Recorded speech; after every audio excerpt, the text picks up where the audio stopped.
Namaste, and welcome to our continuing series on the life divine with our beloved Ranga. We are on chapter 27, the sevenfold chord of being, page 277.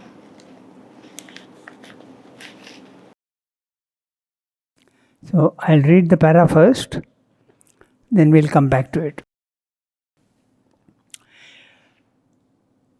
We have discovered also that mind, life and matter are a triple aspect of these higher principles working so far as our universe is concerned in subjection to the principle of ignorance, to the superficial and apparent self-forgetfulness of the One in its play of division and multiplicity. Really, these three are only subordinate powers of the divine quaternary. Mind is a subordinate power of supermind, which takes its stand in the standpoint of division, actually forgetful here of the oneness behind, though able to return to it by re-illumination from the supramental. Life is similarly a subordinate power of the energy aspect of Satchidananda. It is force working out form and the play of conscious energy from the standpoint of division created by mind. Matter is a form of substance, of being, which the existence of Satchidananda assumes when it subjects itself to this phenomenal action of its own consciousness and force. Now, perfect. This paragraph, I'll give you a diagram which will make it very, very clear. There are enough copies for everybody. You can come, take and distribute them, okay? So, this will explain the whole thing. दूसरों को भी दे सकते हैं आप. So, this is what he is explaining in the paragraph. We'll have a look at what he is saying, and he is saying this in direct contradiction of the Mayavada theory and the Buddhistic theory.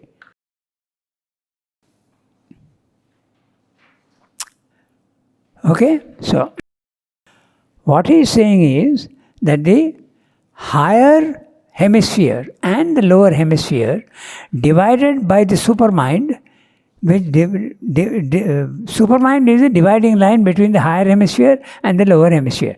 The higher hemisphere is Satchit Ananda. The lower hemisphere is, if you go from down, matter, life and mind. And he says that they are connected. The others are claiming when they go to the second level, they go to the spiritual planes of consciousness, they say that there is no connection. There is a gap between spirit and matter. I have not marked the spiritual planes of consciousness here because we are in this chapter of the sevenfold chord of being. But between the mind and the supermind, there are 4 levels. And if you go to those levels, you feel that there is a discrepancy between spirit and matter. They seem to be opposites. But they are not really opposites. That's what Swami is pointing out. Okay? So we see that now. But it is interesting that he says that mind is a subordinate power of supermind. Exactly. So the higher hemisphere descends into the lower dense matter of the consciousness or ananda or whatever you want, and becomes self-forgetful. It forgets its own nature, and light plunges into darkness and forgets itself. That is light. Consciousness forgets itself and plunges into unconsciousness. Ananda plunges down into the opposite of itself and becomes pleasure, pain and indifference. Okay? This is what he is explaining. So, what is the connection between the higher and the lower? This chart explains that. Okay, so that's what he's saying. I have only done exactly what he's saying. If you see the chart, we read each sentence, you will see that it fits perfectly. Okay?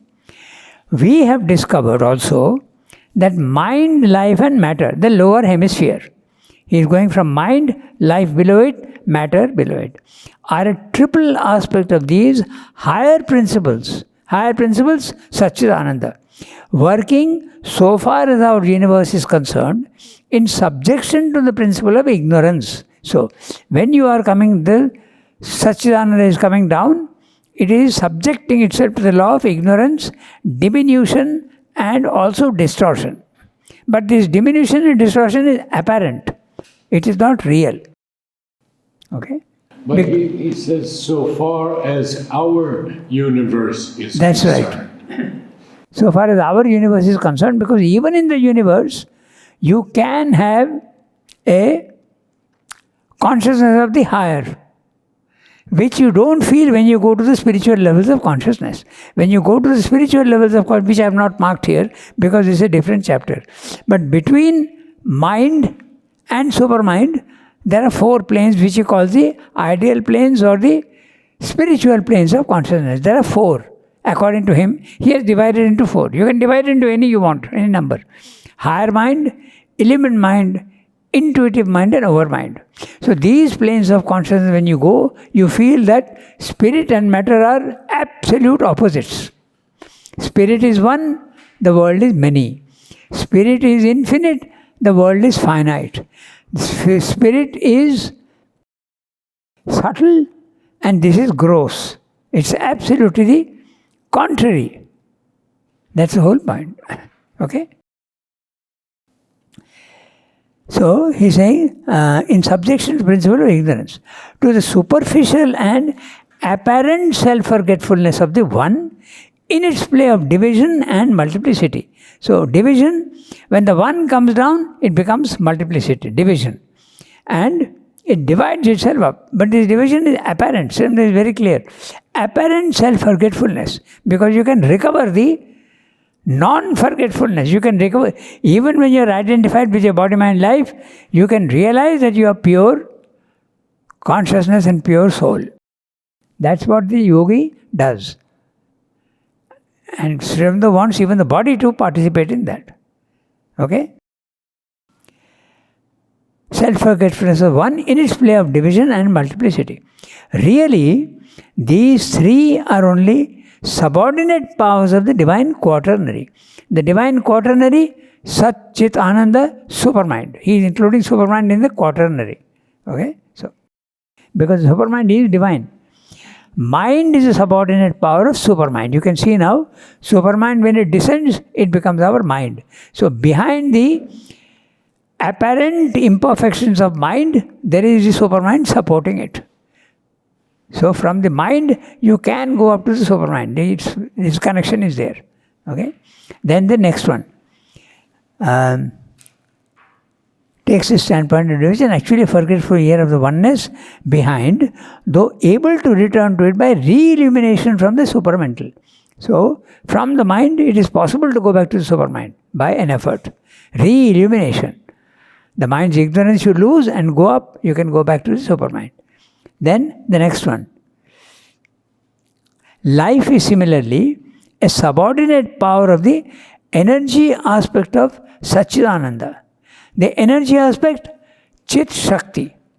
Chit Shakti becomes a life. That's why the connection between Chit Shakti and life. You will see that there is a connection.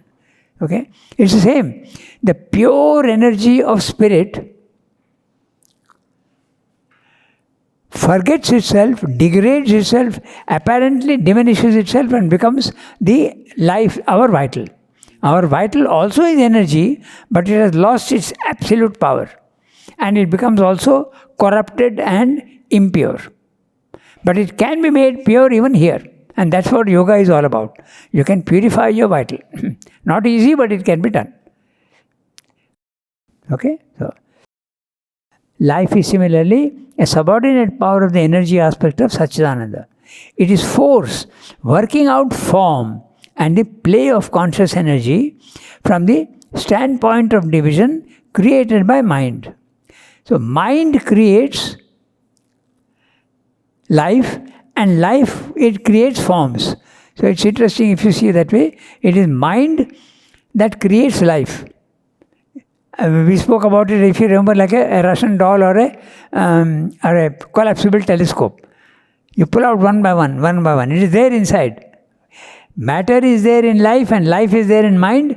It comes out in involution. Now going up, again you go back and you can go back to all the planes of consciousness. So that's what he's saying. So life is similarly a subordinate power of the energy aspect of Satchidananda. Energy aspect of Satchidananda, Shakti. It is force working out form. So, force works out forms in the physical world. Form, material forms. He uses the word form to indicate material forms. There are forms which are subtle also. But here he is talking of force, that is the Shakti, Chit Shakti of the divine, creating forms. Every form that you see in the physical world is created by life. If life is not there, there cannot be any forms. So then, it is force working out form and the play of conscious energy from the standpoint of division created by mind. Note, Chit Shakti at the highest level is conscious energy. But by the time it comes down to the vital, it becomes unconscious energy. Apparently unconscious energy. The wind is blowing, you don't feel any consciousness in it. The river is flowing, there is no consciousness in it. The sunlight is coming, it's a force, but no consciousness in it. There is consciousness actually hiding behind it. But that we have to discover by becoming pure. Then finally he comes to matter. Matter is the form of substance. Substance is the subtlest and matter is a form. It takes form, material form of substance of being. So, there are three words there, just see what it is. Matter is a form of substance of being. So, being is the subtlest substance. And from there, when it starts becoming air and fire, you start realizing that it is substance. But in ether, there is no substance. So, he calls it being. Okay? So, being is the subtlest substance. Then, when it becomes air, you feel it. It's substance which you can feel. Fire, you can even see. Okay? And water, you can even taste. So, it becomes, that is substance. Finally, it becomes matter. So, matter is really the lowest. Then, ether is being. And air, fire and water, you could call them substance. So, when they put it that way, very interesting. He's saying, matter is a form of substance of being. So, being is the first, substance is second, and matter is third. So, this I want to highlight. And Sri Aurobindo often states that matter is just a form of spirit. Yes. And that's what he's saying, but through a middle term substance. Okay? So, now it's clear. This is what he's saying in this paragraph, that there is a connection between the higher and the lower. The higher is the divine. Sat, pure substance. Chit Shakti, pure consciousness. Shakti, infinite energy. And Ananda, absolutely unmixed bliss. These, when they descend for manifestation's sake, they come down and they lose their, apparently they lose their divine characteristics and put on, they get covered up by three layers, dense layers. Layer of matter, layer of mind, and layer of energy, prana, and layer of mind. Three levels. The mind level is the subtlest in this world. Then life is slightly more a thicker substance and matter is the thickest substance of all. So it's like someone who is wearing 3 layers of clothes. So, and behind these 3 layers of clothes is the real. It is there. Even in the inconscient, the conscient is there. But hiding itself behind 3 layers. Even if you think of the psychic being, it is hiding behind 3 layers. There are symbolic dreams that show you that. There are thick curtains. Okay? You open the first curtain of matter, you enter into the second curtain of life, you push that curtain also out, then there is a thinner curtain of mind, that also you push, the psychic being is deep inside there. So sometimes it is pictured as in this form also, in symbolic visions. It is there. Okay? So, this is what he's saying in the para. So, clear? When we are talking of matter, life, mind, it is the individual. But the phenomenon is the same. You are covered up individually. Your psychic being, which is the truth, is covered up by these strict layers of matter, life and mind. At the universal level, universe of matter, universe of prana, universe of mind. And behind each all these forms, in every form, the divine presence is hiding. So, I'll do one thing. I'll read out the resume. It's a repetition of what we have said, but we'll see that in short. We have seen that mind, life and matter of the lower hemisphere are a triple working of the divine principles of the upper hemisphere. The one forgets its unity and descends into the many. Okay? Then, mind is the subordinate power of the supermind. Life is the subordinate power of the consciousness force. Matter is the subordinate power of the substance. Basically, this is what he's saying. So this chart explains that. And the connection, I have marked the connection. Another interesting thing, note, it seems to be a reverse image. When you look in a mirror, you look in a mirror and you look at a photograph of yourself, there is a difference.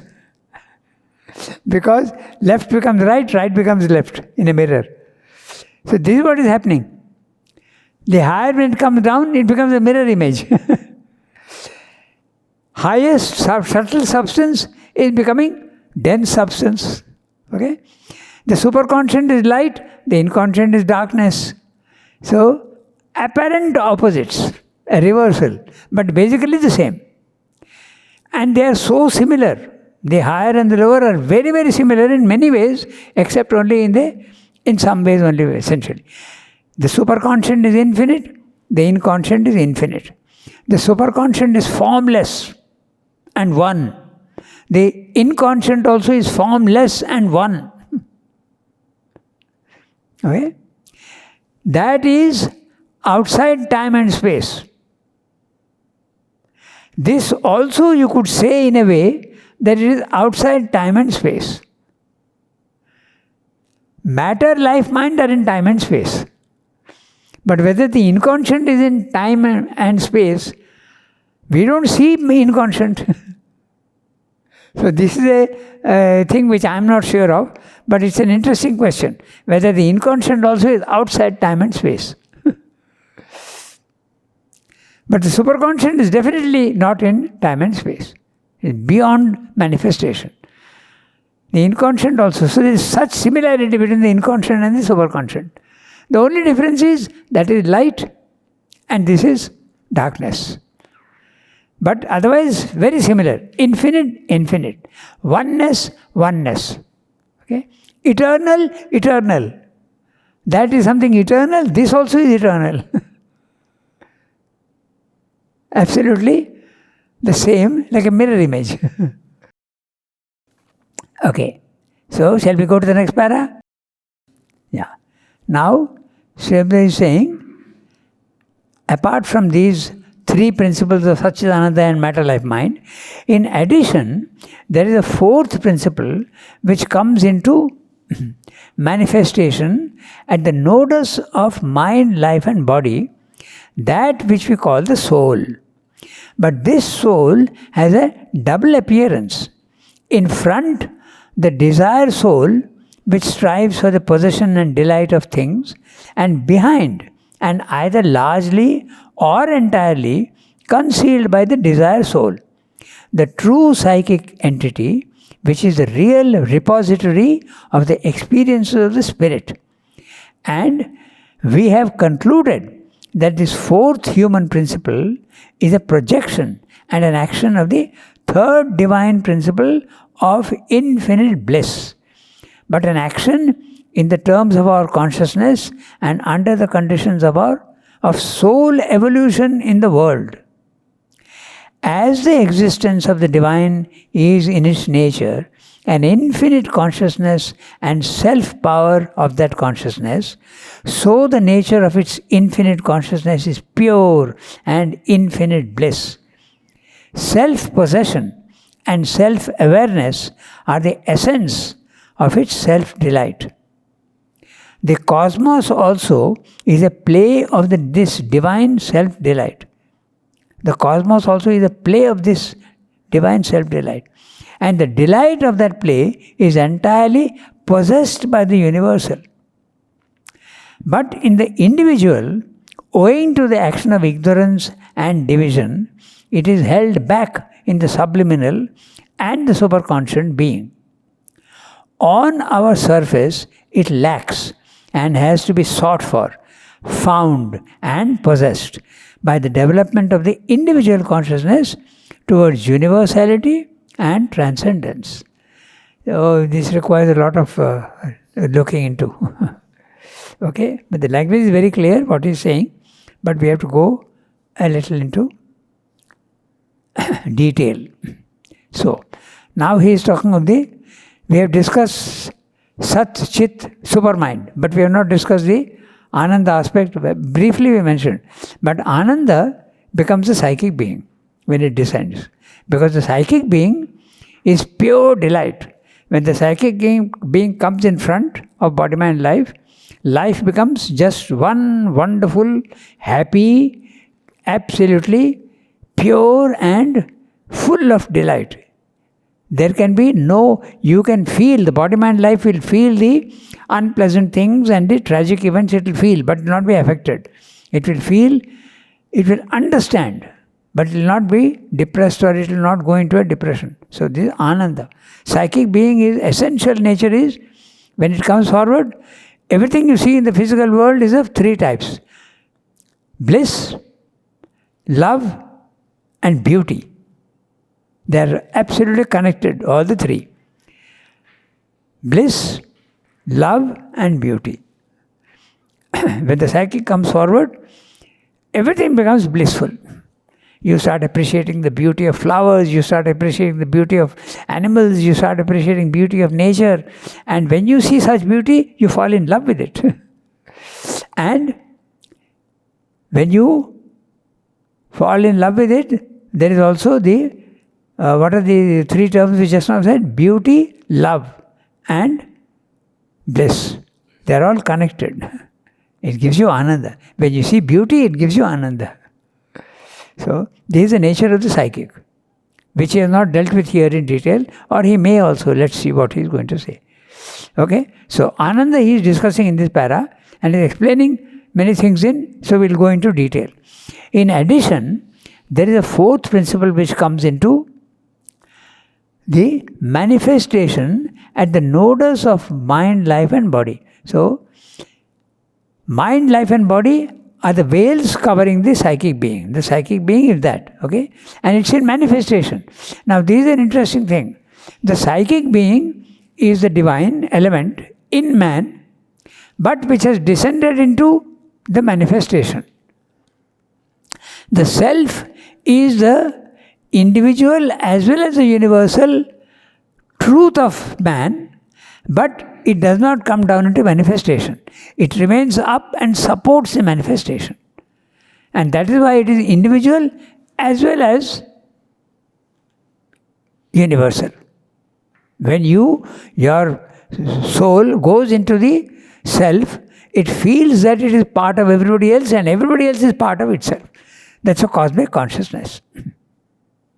Okay? So, that's the psychic being. And he's saying that which we call the soul. But this has a double appearance.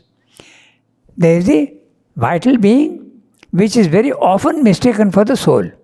In ancient times, it is mistaken for the soul. The vital being, because it's full of emotions, that's why people used to feel that that's the soul, but it's not the soul. The vital being is not the soul, but it is mistaken for. That's why Srimad calls it the desire soul. It's full of desires. The psychic being has no desires. So, in front, has a double appearance in front. The desire soul, in front, the desire soul, which strives for the possession and delight of things. So, your vital is always trying to possess everything. When it sees something beautiful, it wants to enjoy, number one, but it also wants to possess. This is the nature of the vital. It wants possession and conquest. Okay? So, possession and delight of things. And behind, and either largely or entirely concealed by the desire soul, the true psychic entity, which is the real repository of the experience of the spirit. Now that's interesting. Every life, whatever experiences you have, the essence is retained in the psychic being. So that you don't have to start from square one every time. Whatever you have gained in this life, the essence is gathered and kept. You may not remember the details, but the details are recoverable. Mother remembered her dreams. Sri also remembered so many things of his past life. But it is not essential. What is essential is retained in the, and that's how you grow. I'll give you an instant, then you'll understand.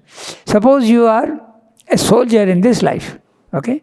You may not remember the battles you have fought, whom you have conquered, whom you have not conquered. You may not remember. But what will you take back from this life of a soldier? What is the main character? What is the essence? You will take back courage. Discipline. You will take back courage. You will take back the power to face difficult situations. You will also develop the endurance to face things which are unpleasant. This is what you will take back. That's the essence. So that will, now you can apply that courage in other fields also. Okay? You will have the courage to speak the truth. So it is applied differently. It's not physical anymore. So the essence is gathered. Now suppose you are an artist in one life. What will be the essence of what you are going to take back in this life? Aesthetic feeling. Okay? You are an artist. You will see beauty everywhere. This is what you will take in. Okay? So this is, so you will be able to take back that. So this is what the psychic being retains through every life. That's what he's saying. Look carefully and you will see that that's what he's saying. It is a repository. Repository, the storehouse. It keeps everything, and usually you speak of the psychic being, but the intraconscient, the subliminal is the one that retains everything, and you don't have to start from scratch again. So after hundreds or thousands of lives, we have come here. Yes. And that's why you have developed all the capacities that you have. An ant or a caterpillar does not have these characteristics. So slowly with all these things, you have developed courage, you have developed understanding of things, you have developed sensitivity. That's what you have developed. So that's what he's saying. Okay? So, the true psychic entity, which is the real repository of the experience of the spirit. Okay? It is a body-mind life which is having the experiences, but the essence is retained by the psychic being. Okay? So, the essence of the positive. pardon? The essence of the positive, Yes. not the negative. That's right, not the negatives. Yes. No. Courage, sense of beauty, these are the things that you, the virtues you can call, so-called virtues. The positive things are all retained in the soul, and that's how you grow. Slowly, slowly, there's a growth of the soul. Note interestingly that the psychic develops, it grows, but not the self. The self is static. It doesn't need to grow because it's perfect. It is static. But this is in manifestation, that's why it grows. Okay, so we have concluded that this fourth human principle is a projection and an action of the third divine principle of infinite bliss, but an action in terms of our consciousness and under the conditions of soul evolution in the world. So, what are the conditions of soul evolution in the world? Ignorance, multiplicity, and the density of the darkness. These are the principles of soul evolution in the world. The soul is evolving, but the conditions in the world are these. Okay? Multiplicity, ignorance, darkness. So you have to develop in these conditions. So the psychic is there, but it has plunged itself into these conditions. Why? Because it's an adventure that it is seeking and going back to where it came from. Okay? Under the condition of soul evolution in the world. Note the word soul evolution. This is interesting because science is talking of evolution, but they are not talking of soul evolution. Science is talking of physical evolution. Species, they are talking only of the mutation of cells, and from a monkey, man has come out, and monkey also has come out from other animals. So there is a mutation, physical. But is the biological evolution of science, is it necessary for the spiritual evolution? The answer is yes, because you must have a body which is commensurate with the development of the true being. Okay? You can't have a mind in a caterpillar. The body of the caterpillar does not support a mind consciousness. So you must have a brain which is capable of knowledge, which is capable. So you have a human body. So the supramental body also, there will be a body, but which will be capable of supporting a divine consciousness. So the biological evolution is a parallel evolution. But in terms of spiritual evolution, both are necessary. Otherwise manifestation will not be there. Manifestation implies that there has to be a body here which is suitable and commensurate with the divine consciousness. So it is a very important thing. Even biological evolution is something important. Okay? Then he is saying, as the existence of the divine is in its nature an infinite consciousness and the self-power of that consciousness, so the nature of its infinite consciousness is pure and infinite bliss. Okay? So, let's look at what he's saying. As the existence of the divine is in its nature an infinite consciousness and self-power of that consciousness, so the nature of the infinite consciousness is pure and infinite bliss. What he's saying is, consciousness, Shakti and bliss are always all together. They are all three, the one and always together. Self-possession and self-awareness are the essence of that self-delight. Self-possession. What does it mean? Self-possession. You are master of yourself. You possess yourself. When you possess something, you are in full control of that. You have control over it. I possess this computer, I can do whatever I want with it. I am master of the computer. So when I possess myself, okay, I am in full control of myself. Are we in control of ourselves? We are not. So we are not self-possessed. Okay. So that word possession is very interesting. So you have to constantly use the word possession. You must possess. You must possess the divine, and the divine must possess you. Okay.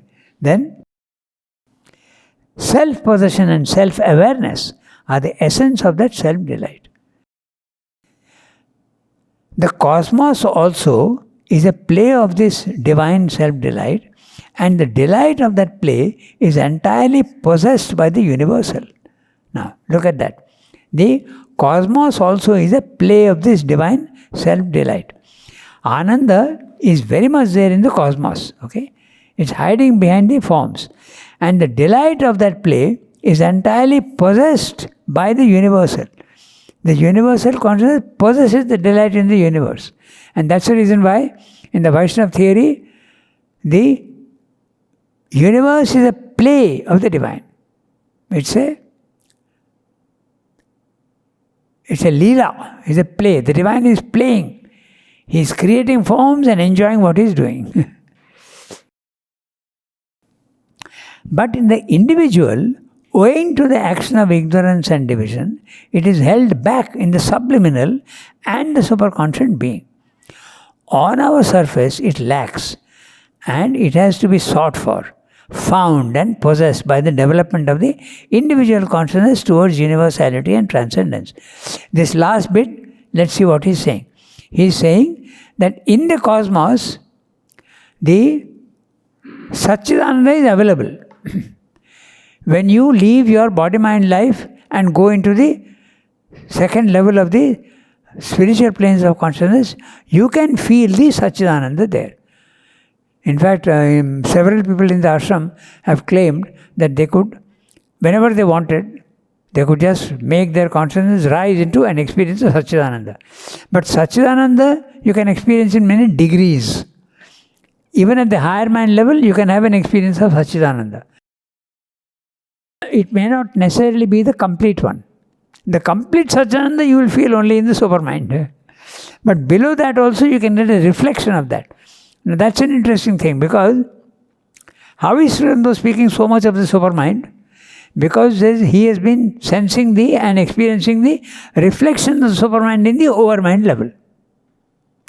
He had glimpses of the supermind and he has experience of supermind, but his consciousness was not settled in the supermind.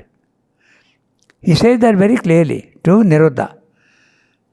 Niruddha asks him, how do you know about the supermind? So, have you achieved it? Sri Aurobindo says, I have not achieved it, but you can have an experience of it.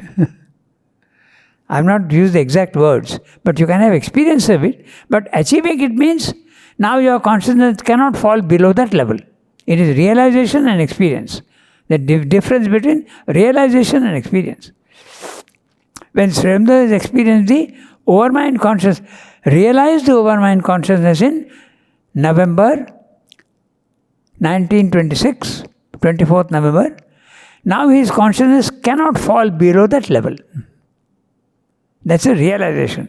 From there he can look up and experience the supermind. Okay? So this is what he's saying.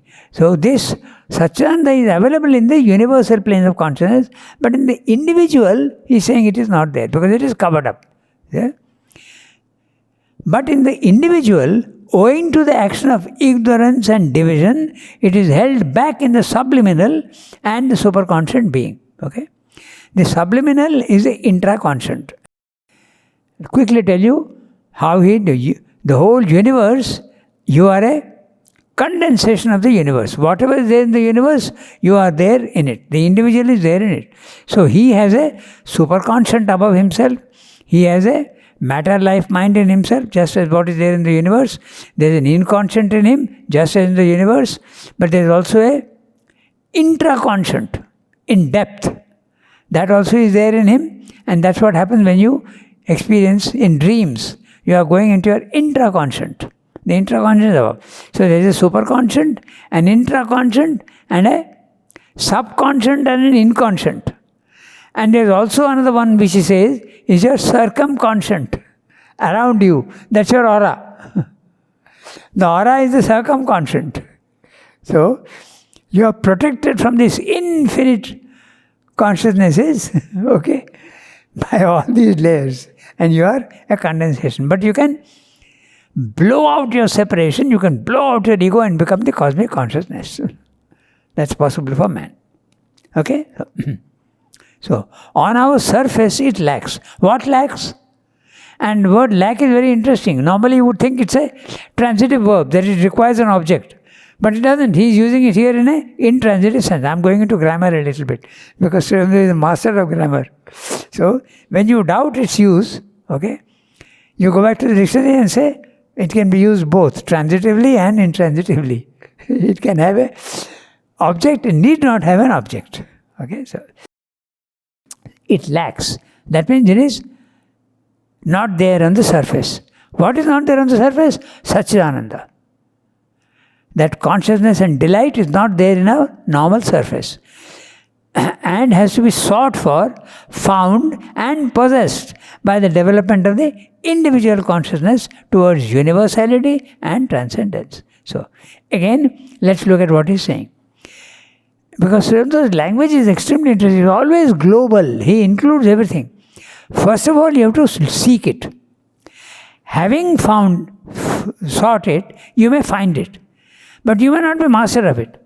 Now you have become master of it. You possess it. So 3 levels. You can see very clearly. First you have to look. You don't know where it is.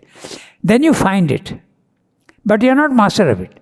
Then you become master of it. You become possessed. So each word that Srivendra is using, he is showing you a stage of development. Okay?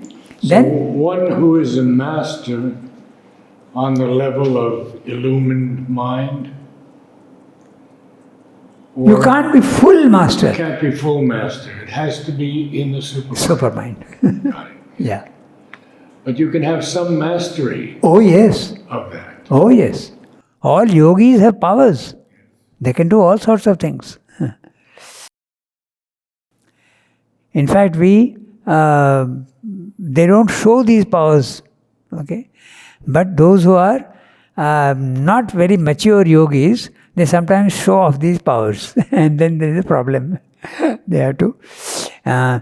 There's this English gentleman who was there in India. Some of these English people were wonderful. They were really very deep and they could understand Indian culture. Most of them did not, but some of them did. William Moniers, for instance, he has compiled that huge dictionary of Sanskrit terms. Wonderful work. Okay.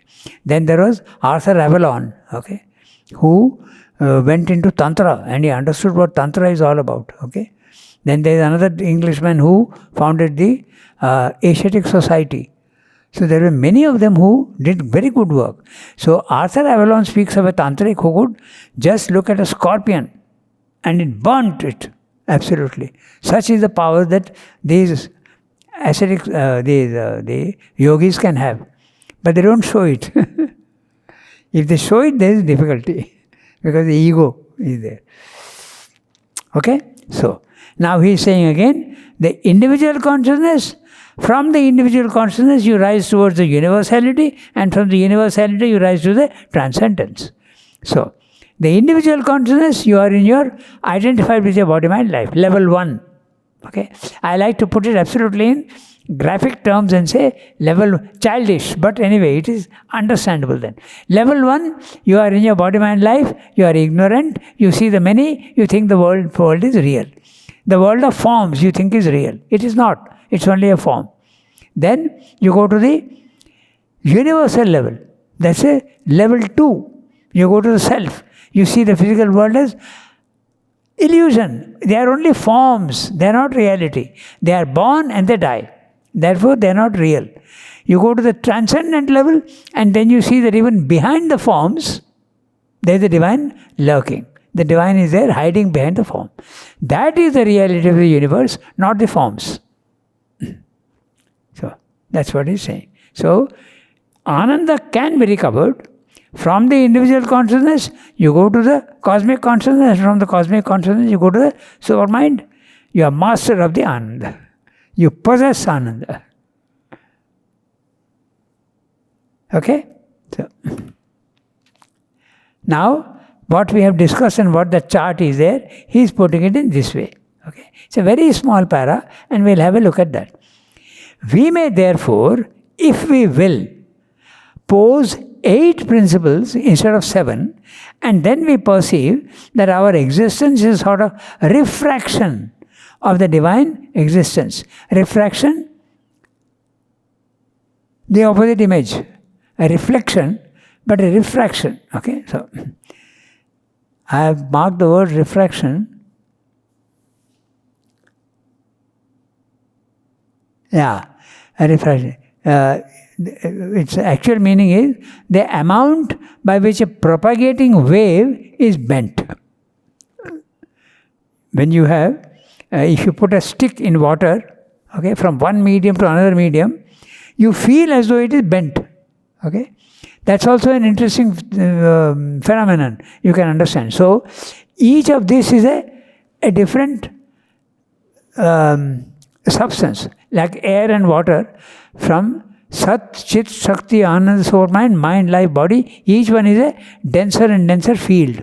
So when it is coming, there is a distortion. We have marked that on the chart. And that distortion is apparent. Actually, the stick is not bent at all, but you feel it is bent. So that's a very interesting image for understanding the distortion that occurs of the higher coming down into the lower. Actually, there is no distortion. Same they use the word apparent. Now he is saying, we may therefore, if we will, pose 8 principles instead of 7, and then we perceive that our existence is sort of refraction of the divine existence in inverted order of ascent and descent, thus arranged. Existence, he is using the word existence in English, sat. It becomes matter. Below that, conscious force, consciousness force, chit shakti, becomes life, the vital. Below that is the bliss, which becomes the psyche. And below that is the supermind, which becomes our mind. So this he has put in this way, but we have made it that refraction and reflection and inverse order, that's why we have put that in this way. The highest becomes the lowest, the nearest height above the supermind becomes the lowest of the higher hemisphere, closest to the supermind, becomes the highest of the lower hemisphere to the supermind. Supermind becomes mind. So that's why it's a mirror image. Okay? Now, I want you to tell me why he is saying, if we will. Why is he saying that? We may therefore, he could have said, we may therefore pose 8 principles instead of 7. But he's saying, if we will. Why is he saying that? Because, we have discussed many times, this is a ramp. You divide as you want. So if you want to do it, you do it this way. That's what I mean. It's very clear. Okay. So this is probably one of the smallest paragraphs. Okay. So, yeah. So let's have a look at that footnote. Okay. The Vedic seers speak of the 7 rays, but also of 8, 9, 10 or 12. Okay. Navagva, Dashagva, these are the terms used in the Veda. Navagva, Dashagva. So I used to wonder what they are, but here Swami is explaining very clearly. Divide as you want.